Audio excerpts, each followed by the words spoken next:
Let's talk about trees and how great they are.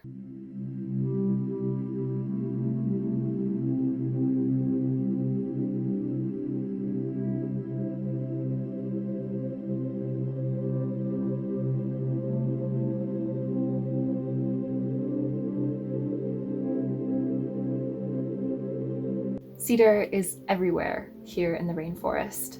I live currently in the foothills of the Cascade Mountains, so cedar is sort of a defining feature of the landscape and brings in the seasons and takes out the seasons in a way that is very stable and comforting. Cedar, at least here in the Americas, is in the juniper family, of which there are dozens and dozens of species. The most common here for me is the western red cedar. Its bark is defined by a very reddish brown or even gray, and it peels back in long, thin strips. Its leaves are scaly, pointed like overlapping needles, and blue berry-like fruits spread its seed. The cedar plays a central role in the rainforest. It is a source of shelter, material, and foods for a lot of different species, including birds and other small mammals. It's known for its strength and durability. It was used to build a lot of the log cabins that were found out here, and it has a long tradition with the indigenous Native American Indian tribes of the area. Cedar is utilized in a lot of building projects because it is resilient against things like insects and rot. Even King Solomon's temple was built using cedars, albeit cedars of the old world, of a slightly different family tree. The ancient world actually considered cedar to be among the most sacred of woods, and the ones from Lebanon were especially prized for their magical and holy potency. Here, for the Native American Indians, juniper has been used as both an incense and a healing plant. It's very similar to sage in its purifying qualities, but what cedar does is a little bit different than sage. Where sage can sort of cleanse a space and reset to zero, cedar has more of a focus. It brings in something new, whereas sage might just clean an area. Its purifying qualities are medicinal, but they're also very spiritual. So kind of like mugwort, cedar can aid in prophecies and oracular dreaming and any sort of vision inducing. Perhaps because I've grown up here, I have always felt a profound connection and sense of protection from the western red cedar. Honestly, the juniper family in general has been a major blessing for me in my journey. I actually went to college in Arizona, and the species of juniper that grows there, Alligator Juniper, was just one of my very first encounters with a new tree species that just, hit me in the chest. I have such a respect for the juniper family and that it can survive in so many different climates, from the hot Arizona desert sun all the way up to here where it seems to never, ever, ever stop raining. They can flourish in so many different climates, so wherever you are in the world, I encourage you to find out what type of juniper is growing in your area or traditional cedar might be growing in your area. When I've asked for juniper or cedar to tell me its story, the themes I always get are around endurance, sticking it out through tough times, taking stress and converting it into a motivation. Junipers and cedars also speak to the importance of a community support system, of asking for help when needed and accepting when it's offered, of seeing oneself as part of a wider system while still having a unique role to play in that wider system. If you are considering cedar for your wand or staff, you will find that it is not only very strong and durable throughout your magical practice, but it will like to shift your thinking. Cedar is definitely a tree that will communicate back to you. Cedar likes to talk to you about your anxieties, about your community, about your relationships with others. Cedars and junipers want to find ways to make you more enduring in your life, to help you rise above stress and succeed. The primary benefits of using juniper and cedar as your magical tool, whether that be a wand, a staff, or something else, are going to be an emotional balancing before any sort of ritual or magical working. If you are someone who really struggles to ground yourself before any sort of craft work, juniper and cedar can be a great aid to that. It will help you ground yourself immediately into what is most important, into physical reality, but also how that physical reality has deep attachments to the people around you. If you're interested in incorporating cedar more into your herbal practice, or you're just looking for a quick and dirty natural remedy, cedar's qualities extend to these realms as well. So that sense of protection of the mind and spirit, of that emotional grounding, are going to be found anytime you incorporate it into your workings. So if you think about the sensation of what it means to be grounded and to feel protected, that often has a lot to do with the psyche and the gut. So clearing the mind and protecting it from any negative influences, that part of yourself that sort of talks you down, brings up your stresses and your concerns when you're trying to be motivated. Cedar will help filter those thoughts out. And it's also very good for anything in the gut that might be causing issues like digestive problems, or any sort of stomach pain. That sort of equilibrium of the body, that bringing back to stability, that is mostly going to be found in the berries of the cedar plant and its leaves. However, the wood does have that quality as well. Different parts of cedar can be used, so depending on what kind of spell that you're doing, whether or not you are going to be breathing smoke or ingesting something, make sure you research the species in your area and which parts are safe, or might be toxic and you don't want to work with, or maybe find a different species in a neighboring community or neighboring state that you can maybe purchase from someone, or go for a hike and harvest the type that you need. The leaves are typically used in burning and cleansing. You will see a lot of cedar cleansing sticks as alternatives to sage, but again, it's not going to erase an imprint in the same way that sage will. It's going to sort of elevate the environment to be very cerebral, and it will bring up a lot of things in you, whereas sage might bring you kind of to a place of calm. Cedar is going to bring you to a place of, I guess, resoluteness. When it comes to spellwork and witchcraft, cedar has a wide variety of uses in all different traditions and in a lot of different types of spells.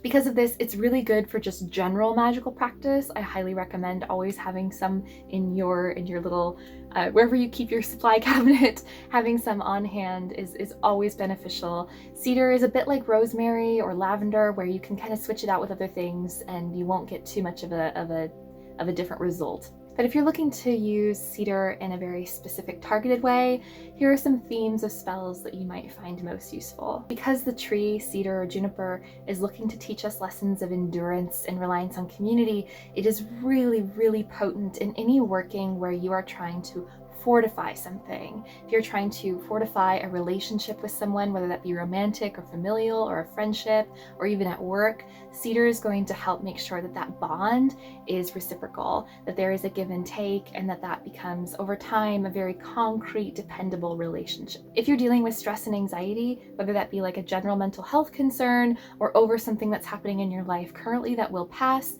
cedar can help sort of ease that burden and lift it off your mind for a time, so that it can help you think clearly. If you're doing any spell work to address your financial concerns, cedar can also really help with that. Cedar is interested in making sure that you have exactly what you need and that you're stable. I don't recommend using juniper or cedar if you're trying to come into contact with more than you need, with excess, but if there is a clear lack in your life of what resources you might need in the immediate term, cedar is definitely a good plant to turn to for aid in finding that resource to fill the hole. The last thing for cedar is general protection, right? So cedar is great for grounding and making sure that you are aware of your role in the world and to preserve that role in the world and in your community. So I highly recommend cedar just for general protection, like all the way to freak accidents, like keeping some in your car, or just keeping some around the home. If there's anything in your life that threatens to throw it out of balance, that's where you want to put cedar as a sort of shield. So maybe you are living with your parents and there's a major like struggle or conflict with them. Cedar is a really good way to keep their energy through a barrier. So maybe you're a closeted witch. Hanging some cedar branches above your doorway of your room can be a great way to make sure that any sort of negativity is filtered and that your space remains your sacred zone where you are protected. So with all of these qualities in mind, it's pretty easy to see why cedar might be more typically associated with masculine deities over female deities. Now, of course, if you want to work with cedar, you do not have to work with a deity in conjunction with that, but there are some deities that can be great to call on if you are choosing to rely a lot on cedar in your life and you want that extra layer of guidance, protection, or if you are just interested in trying out deity work in general, this is a great way to begin that process. Some of those would be Poseidon, Wotan, Zeus, Apollo, the Dagda, but there's also a lot of goddesses who are associated with junipers and cedars, like Persephone or Artemis. From an ecological perspective, cedar is built for the rugged environments. So it grows in mountainous regions, it grows in deserts, it grows in areas of high rainfall. It's built to withstand. I don't think cedar wants to flourish in places where it's easy. It's very accustomed to receiving heavy doses of snow in the winter and severe drought in the summertime. And here it forms a central part of the habitat. I see cedar everywhere I go. It is a staple of the Pacific Northwest. Just when you're driving through the landscape, if you're ever lucky enough to do a road trip through the West Coast, just to see how the juniper family changes species along very hard lines of habitat and biome. It's very interesting. Junipers are resource abundant for other creatures on this earth, and often humans are not big fans of them because they can encroach a lot on land that we might want to use for housing developments or livestock. I know in Texas, junipers are definitely not a favorite plant.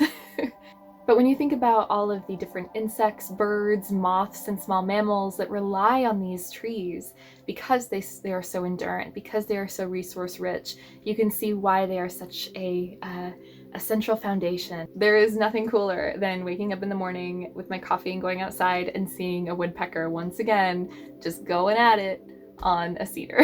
As far as them commonly being blamed for agricultural issues, I think it's important for us to sort of take a step back and think about this. There are sustainable farming practices that incorporate different types of water management and land management that can allow us to live in harmony with the whole family of junipers out there.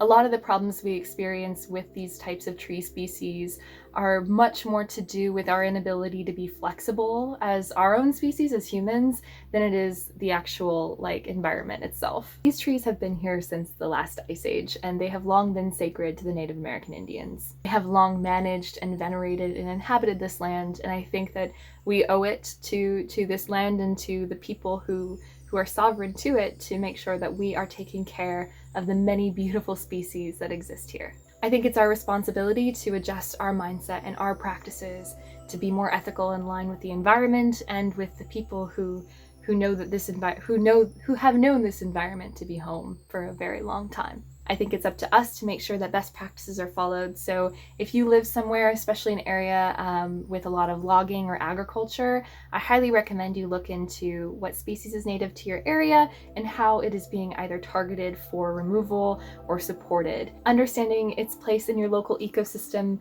will be pivotal to understanding its place in your magical practice. Understanding how it's used, grown, and managed in the wider environment around you is going to make sure that however you choose to harvest that plant or borrow from it or utilize it in your sacred life, you are making sure that your practices are in line with the best health of that tree species. Thank you so much for watching this video. I used to make some videos about tree meditation and tree magic, and then I was moving around a lot, so I didn't really have time to do that kind of thing as much.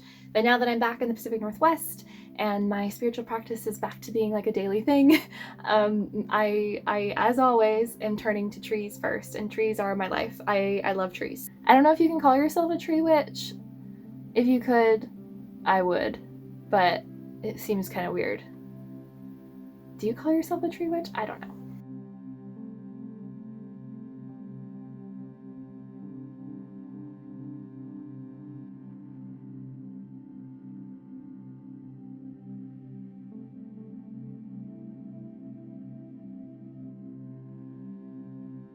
And it's magic.